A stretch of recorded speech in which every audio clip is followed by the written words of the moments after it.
Today I am making video on our next lesson, which is entitled as Big Data, Big Insight. It is the fourth lesson of our first unit and we have to see it in the first part. I am releasing the first part of this lesson in this video. So let us see what's the meaning of big data and big insight. Big data आणि big insight नावाचा चौथ्या क्रमांकाचा pros आपण या व्हिडिओच्या माध्यमातून पाहणार आहोत. डाटा म्हणजे माहिती, जी माहिती गोळा केली जाते किंवा वेगवेगळ्या प्रकारचे माहितीचे स्रोत असतात त्याला आपण डाटा म्हणतो. आणि बिग इनसाइट्सचा शब्दशः अर्थ अंतर्दृष्टी आहे, पण इथे त्याचा अर्थ असा आहे की माहिती संकलित करून तिच्यावर अभ्यास करून तिचा वापर करणे, त्याला बिग डेटा बिग इनसाइट असं म्हणतात. तर डेटा म्हणजे माहिती, प्रत्येक प्रकारची कोणत्याही स्वरूपाची माहिती म्हणजे डेटा, हे तुम्ही लक्षात ठेवा. आता या कथेचा मुख्य उद्देश काय आहे? What is the central idea of the lesson? The central idea of the lesson is to show importance of data in the modern age. How data has become importance as a revolution in the modern age is portrayed very vividly by the writer. आजच्या या आधुनिक युगामध्ये माहिती आणि माहिती गोळा करणे ही किती क्रांतिकारी गोष्ट घडलेली आहे हे सांगण्याचा प्रयत्न लेखकाने या प्रोजच्या माध्यमातून केलेला आहे. The writer wants to say to us that data as a new fuel. Data has become new fuel. Fuel म्हणजे काय? इंधन. इंधन म्हणजे काय? Petrol, diesel etcetera. ज्याप्रमाणे इंधन, पेट्रोल हे मशिनरी किंवा वाहन चालवण्यासाठी महत्वाचे आहे, त्याचप्रमाणे आजच्या आधुनिक जगामध्ये वेगवेगळ्या स्वरूपातली माहिती गोळा करणं किंवा वेगवेगळ्या क्षेत्रामध्ये ते क्षेत्र व्यवस्थित चालवण्यासाठी त्या क्षेत्राची माहिती ठेवणं हे महत्वाचं आहे. म्हणून the writer is deliberately and appropriately calling data as a new fuel. तर हा या प्रोजचा मुख्य उद्देश आहे की माहिती गोळा करणे म्हणजे एक प्रकारचं इंधन आहे. त्या इंधनावर आजचं हे जग सुरू आहे. दुसरं महत्वाचा आपला मुद्दा आहे, मग डेटा कोणाला म्हणायचं? लेखकाने या टेक्स्ट मध्ये पेज नंबर 38 पासून कसं दिलेलं आहे ते आपण बघणार आहोत.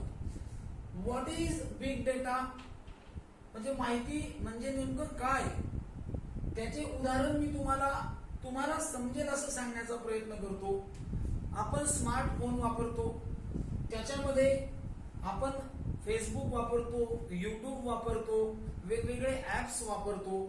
तुम्ही जेव्हा एखादं ऍप डाउनलोड करतात, after installing your app, the app ask us certain permissions and they says that access your media to the app. ते आपल्याला ऑप्शन देतात की तुमच्या मोबाईलचे फोटो गॅलरी ऍक्सेस करा, तुमचे कॉन्टॅक्ट नंबर ऍक्सेस करा.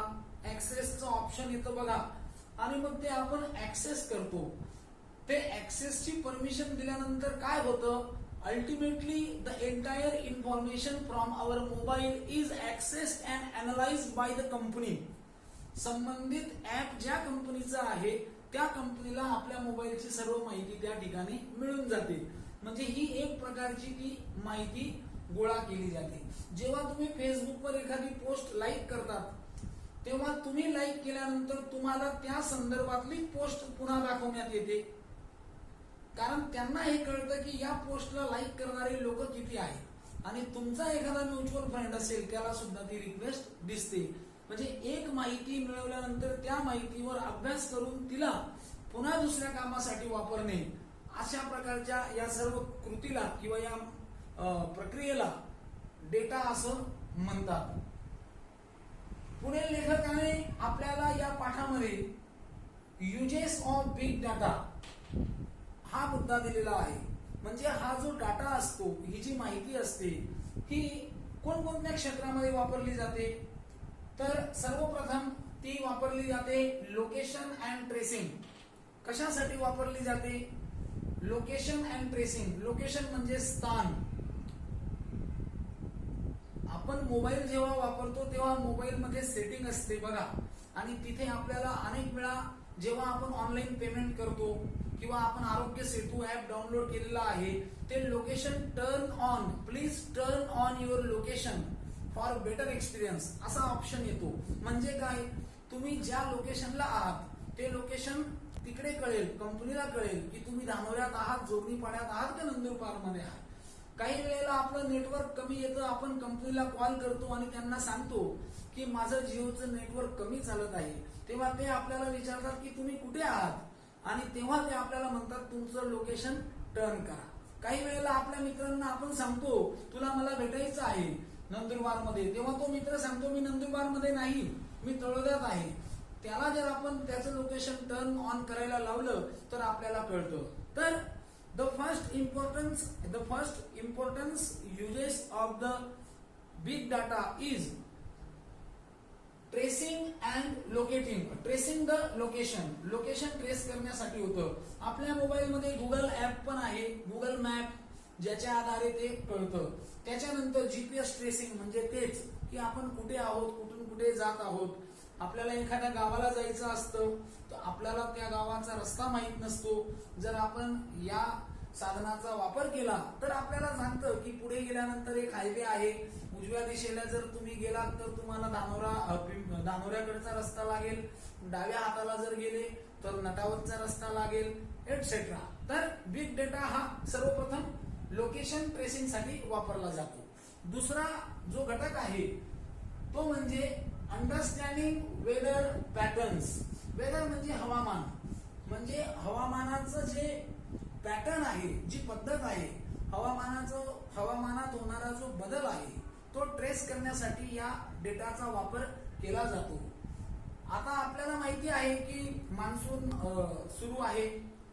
आपण टीव्ही मध्ये बघतो पुणे वेधशाळेच्या सूचनेनुसार किंवा पुणे वेधशाळेने सांगितल्याप्रमाणे येणाऱ्या 2 दिवसांमध्ये नंदुरबार जिल्ह्यामध्ये अतिवृष्टी होईल, भरपूर पाऊस होईल किंवा 4 दिवस पाऊस होणार नाही.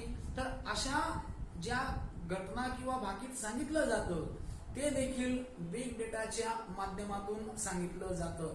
It also helps to predict future natural calamities. The second use of the big data is to show natural calamities. नैसर्गिक काही आपत्ती येणारी असेल तर त्याच्याबद्दल सुद्धा माहिती दिली जाते. You know that we people have seen tsunami and thunderstorm, earthquake. म्हणजे काय, सुनामी आला होता आपण बघितलं असेल, तशा जर काही घटना घडणाऱ्या असतील तर या माहितीच्या आधारे ते भाकीत केलं जातं. किंवा अति थंडरस्टॉर्म म्हणजे फार प्रचंड वादळ वाऱ्यासहित पाऊस होणार असेल तर त्याची सुद्धा माहिती दिली जाते. अतिवृष्टी किंवा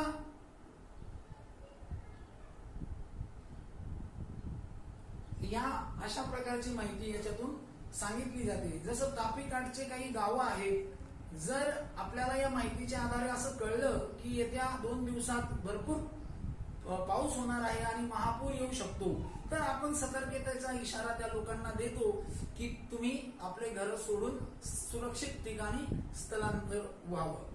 भूकंप होत असेल, भूकंप होणार असेल तर या सर्व गोष्टींचं भाकीत हे जो डेटा, जी माहिती संकलित केलेली आहे त्याचं अनालिसिस करून ती सांगितली जाते.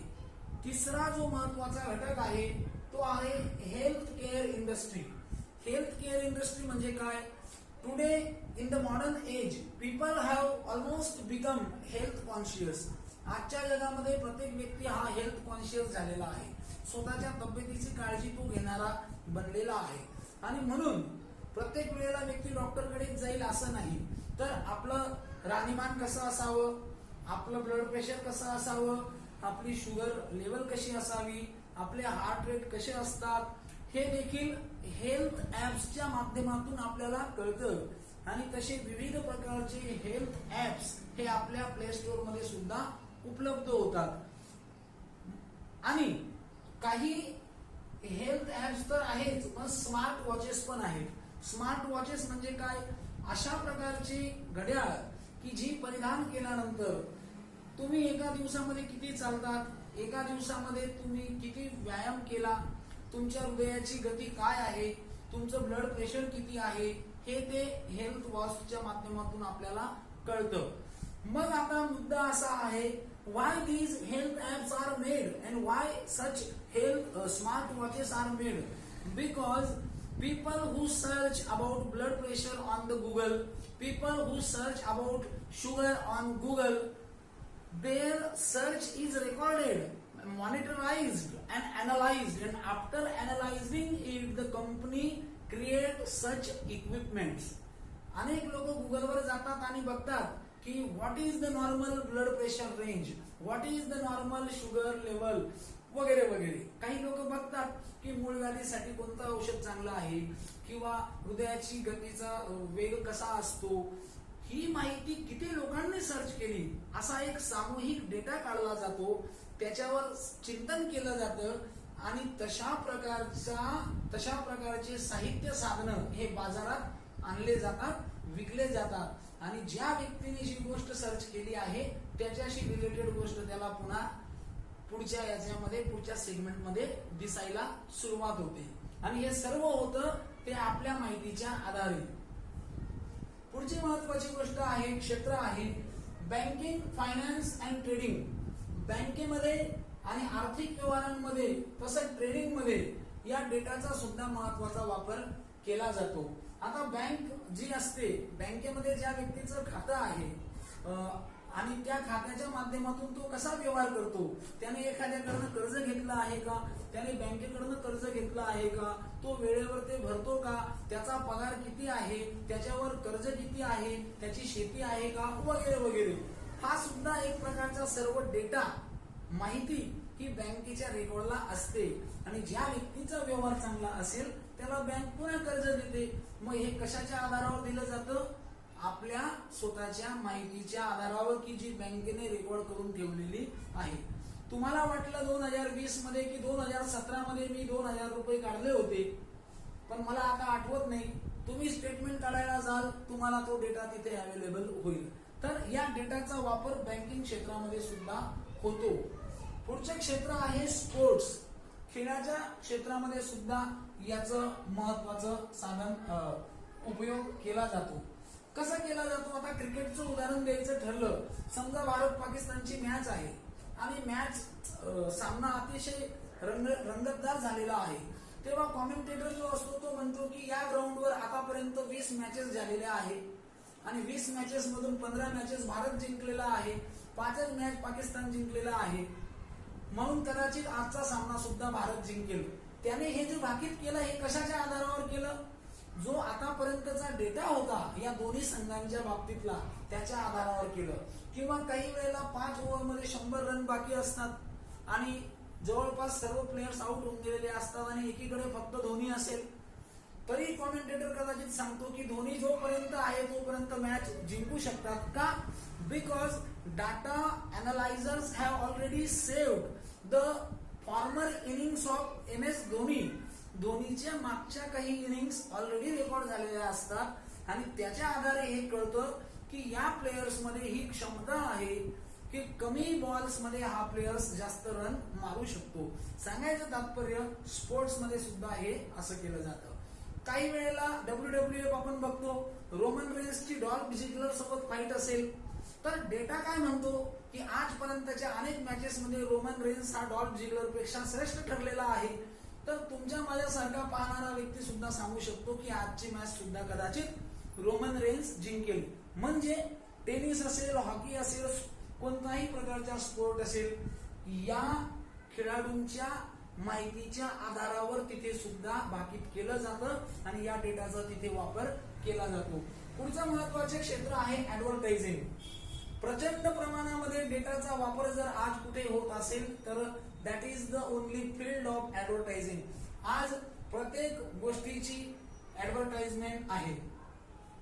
ही सुद्धा कशाने होते, समजा एखादा व्यक्ती सर्च करत असेल की उन्हाळ्यामध्ये त्वचेचा रंग गोरा करण्यासाठी घरगुती काय करावं, असं तुम्ही सर्च केलं, एखाद्या शहाद्याच्या व्यक्तीने सर्च केलं, पंजाबच्या व्यक्तीने सर्च केलं, हा डाटा तिथे मॉनिटर होतो, रेकॉर्ड होतो आणि मग ते एखादं प्रोडक्ट बनवता.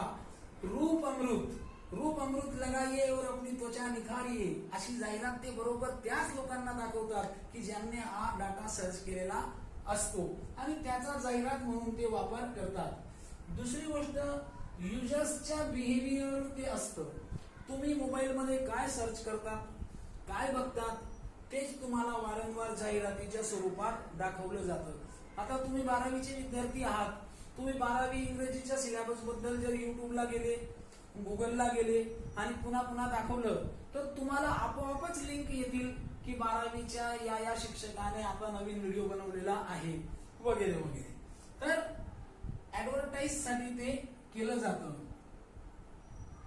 त्याचबरोबर जर तुम्ही फेसबुकला एखाद्या मित्राशी म्युच्युअल फ्रेंडशिप मध्ये आहात तर तुम्ही सर्च केलेली गोष्ट लगेच तिकडच्या मित्राला नोटिफिकेशन जातं की your friend Rakesh has like this product, की राकेश नावाच्या तुमच्या एका मित्राने हे प्रोडक्ट लाईक केलेलं आहे आणि जाहिरात ती अशा प्रकारे केली जाते. थोडक्यात सांगायचं तात्पर्य असं आहे की लेखकाने हा डाटा कशा प्रकारे एका ठिकाणाहून दुसऱ्या ठिकाणी जातो. काही मागच्या वर्षी तुमच्या लक्षात असेल, आपण वाचता येणारे, अक्षर ज्ञान असणारे किंवा वाचता येणारे, न वाचता येणारे, गणित सोडवता येणारे अशा विद्यार्थ्यांचा आपण गट केला होता.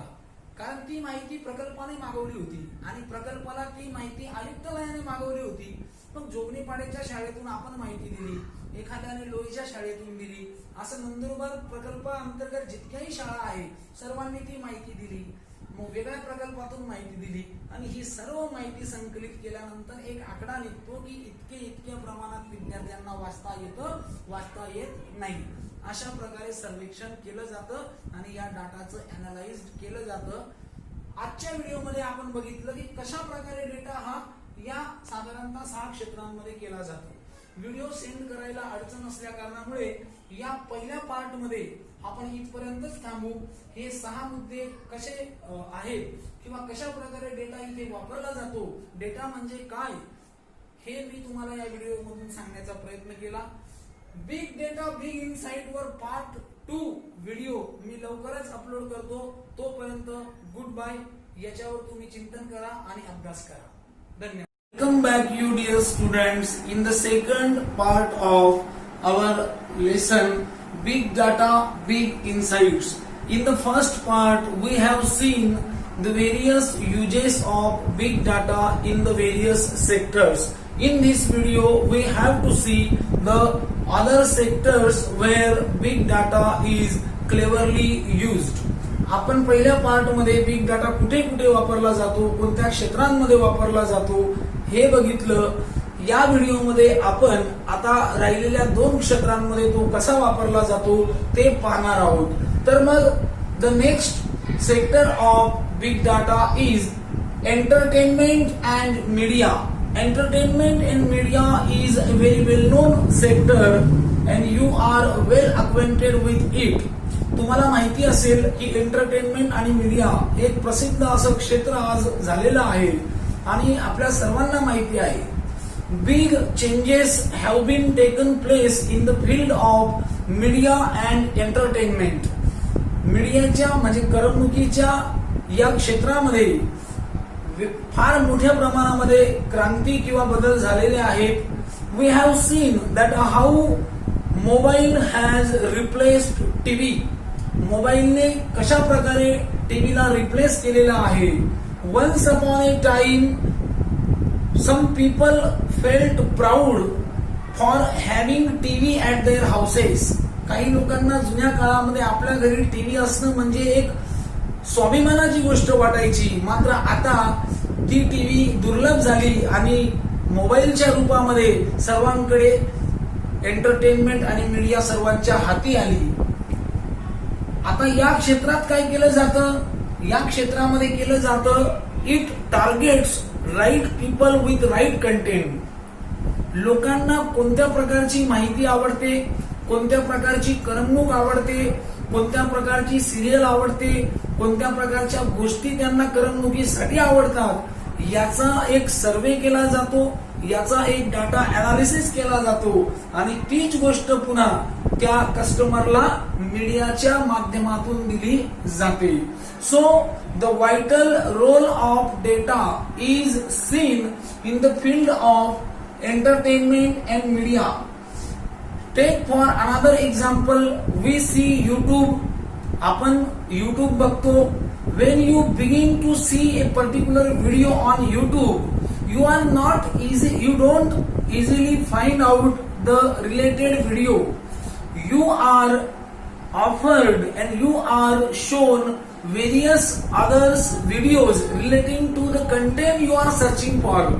तुम्ही ज्या गोष्टीसाठी व्हिडिओ पाहत आहात त्याच्याशी रिलेटेड 4-5 प्रकारचे व्हिडिओ तुम्हाला युट्यूबच्या त्या लिंक बॉक्स मध्ये दाखवण्यात येतात. Now how does it happen? It happens due to your search. It happens due to your previous preview on YouTube. तुम्ही मागे काय बघितलं होतं, आता काय सर्च करत आहात, याच्यावरून त्या युट्यूबला कळतं की तुम्हाला कोणत्या प्रकारचे कंटेंट असलेले व्हिडिओ पाहायला आवडतात आणि म्हणून तुम्हाला तेच दाखवण्यात येतं. तीच गोष्ट फेसबुकच्या संदर्भात आहे आणि तीच गोष्ट अमेझॉन, फ्लिपकार्ट एटसेट्रा अशा गोष्टींच्या संदर्भात आहे. पुढचं महत्वाचं जे सेक्टर आहे ते सेक्टर आहे education industry. Now the word education industry is itself given in the textbook of 12th standard. It is very sad to see that how sacred education system, sacred and pious education field is called education or educational industry. मला हे सांगायचं आहे की शिक्षणासारख्या या पवित्र कार्याला किंवा शिक्षण क्षेत्रासारख्या या पवित्र कार्याला पुस्तकामध्ये शिक्षण इंडस्ट्री, एज्युकेशन इंडस्ट्री असं संबोधण्यात आलेलं आहे. मी शिक्षक आहे, मला जसं सांगितलं आहे तसं सांगावं लागेल. पण या निमित्ताने सांगावंसं हे वाटतं की once upon a time education was called as a pious job because it creates a new citizen of nation. It creates responsible citizen of nation. But today education has become industry because people are selling education and people are buying education. ज्ञानदानाची ही प्रक्रिया आज विकली जात आहे, ती विकत घेतली जात आहे and it has become like a business. Therefore perhaps the writer have used education industry आणि म्हणून कदाचित या पाठामध्ये एज्युकेशन सोबत इंडस्ट्री हा शब्द प्रयोग करण्यात आलेला आहे. या धड्याला कोणी लेखकच नाही, कारण हा धडा वेगवेगळ्या सर्वेच्या आधारावर घेण्यात आलेला आहे, म्हणून इथे कोणी लेखक नाही.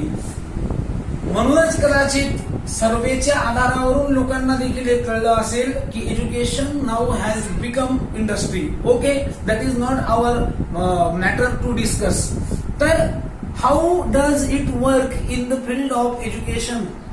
We have to see that आपण वेगवेगळ्या प्रकारच्या या शिक्षण क्षेत्रात बघतो की individual students information is gathered due to big data and after collecting big data it is analysed and it is produced to the education department. वेगवेगळ्या प्रत्येक विद्यार्थ्याचा डेटा हा कलेक्ट केला जातो. ज्याप्रमाणे आपल्या आश्रमशाळेमध्ये सुद्धा किती विद्यार्थी आश्रमीय आहे, किती विद्यार्थी डे स्कॉलर आहे, किती मुलं आहेत, किती मुली आहेत वगैरे वगैरे, किती मुलांना एखाद्या प्रकारचा आजार आहे का, किती मुलं घरी गेले, किती मुलं कोणत्या गावाहून येतात वगैरे वगैरे. सो आणि ऍडमिशनच्या वेळेला सुद्धा आपण ही सर्व माहिती पुढे पाठवत असतो. मग हे कशाच्या बेसवर होतं? डेटाच्या बेसवर होतं. तर इथे सुद्धा शिक्षण क्षेत्रामध्ये तो डेटा वापरला जातो. आता ही झाली शिक्षण आपल्या शाळेपुरतं उदाहरण मी तुम्हाला दिलं. पण जर मोठ्या व्यासपीठावर किंवा मोठ्या बाबतीत याचा विचार केला तर data is customised for educational policy. Data is customised, data is analysed for making new educational policies.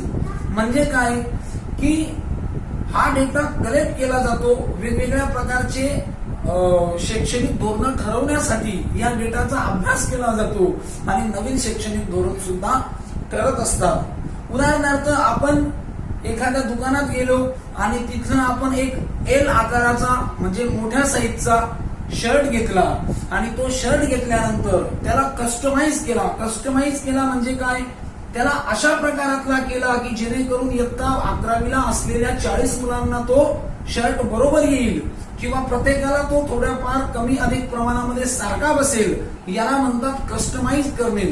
तसंच शिक्षण क्षेत्रामध्ये वेगवेगळ्या प्रकारचे सर्वे केले जातात. शिक्षणाच्या माध्यमातून विद्यार्थ्यांना काय अपेक्षित आहे, पालकांना काय अपेक्षित आहे आणि येणाऱ्या काळामध्ये कोणत्या प्रकारच्या शिक्षणाचा विद्यार्थ्यांना त्यांच्या जीवनामध्ये उपयोग होईल, या सर्व माहितीला कस्टमाइज केलं जातं आणि नवीन शैक्षणिक धोरण ठरवलं जातं. Now recently we have seen that our responsible central government has made new changes in the educational field and they have introduced new educational system. जसं आता केंद्र सरकारने नवीन शैक्षणिक धोरण जाहीर केलेलं आहे. हे काही लगेच त्यांनी करून टाकलं असं नाही. त्यांनी अशाच प्रकारचा डेटा घेतला असेल, त्याचं अनालिसिस केला असेल, त्याला कस्टमाइज केला असेल आणि त्या सर्वांच्या आधारावर त्यांनी हे नवीन शैक्षणिक धोरण आपल्याला दिलेलं आहे. तर अशा प्रकारे शिक्षण क्षेत्रामध्ये सुद्धा याचा वापर केला जातो.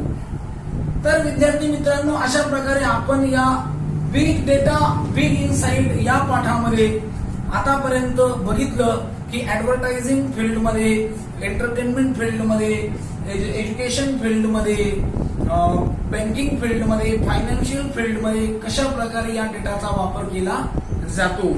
तर अशा प्रकारे हे सर्व प्रकरण बघितल्यानंतर याचं कन्क्लुजन एकच सांगता येईल. जरी या पाठामध्ये साधारणतः 8-10 फॅक्टर्स सांगण्यात आलेले आहे, पण खरं म्हणजे data cannot be measured, it cannot be counted and one cannot valued the importance of data because big data is like a big sea. The way we cannot measure each single drop of water in the sea, same way we cannot calculate, we cannot measure the big data and its analysis. ज्याप्रमाणे समुद्रातलं पाणी मोजता येणार नाही, त्याप्रमाणे big data हा किती प्रमाणात big आहे ते मोजता येणार नाही. म्हणून या धड्याचं कन्क्लुजन किंवा या धड्याचं निष्कर्ष असा आहे की data is like a sea. असा हा डेटा समुद्रासारखा आहे. विद्यार्थी मित्रांनो, तुम्हाला जाता जाता सांगतो, आयटी क्षेत्रामध्ये डाटा अनालिसिस नावाचा स्वतंत्र कोर्स केला जातो की हा डेटा कसा असतो, कसा कलेक्ट करतात, कसा अनालिसिस करतात वगैरे वगैरे. आणि 1.5-2 लाखांपर्यंत त्या कोर्सची फी असते. तर अशा प्रकारे in the 21st century the importance of data has increased in the more way. So you also have to study importance of data and you also have to prepare yourself for the lesson. अशा प्रकारे हा 14वा lesson आपण या माध्यमातून संपवलेला आहे. मी लवकरच पुढचा lesson घेऊन तुमच्यासाठी येईल. तुम्हाला हा व्हिडिओ कसा वाटला, कसा नाही याची प्रतिक्रिया तुम्ही द्या. मला आजपर्यंत तुम्ही देत असलेल्या प्रतिसादामुळेच मी हे व्हिडिओ तुमच्यापर्यंत पोहोचवत आहे. तुम्ही असाच प्रतिसाद देत राहिला तर आपण पुढचे व्हिडिओ देखील लवकरात लवकर अपलोड करू. आशा करतो आपण सर्वांनी काळजी घ्यावी. Take care. Goodbye. Have a good time.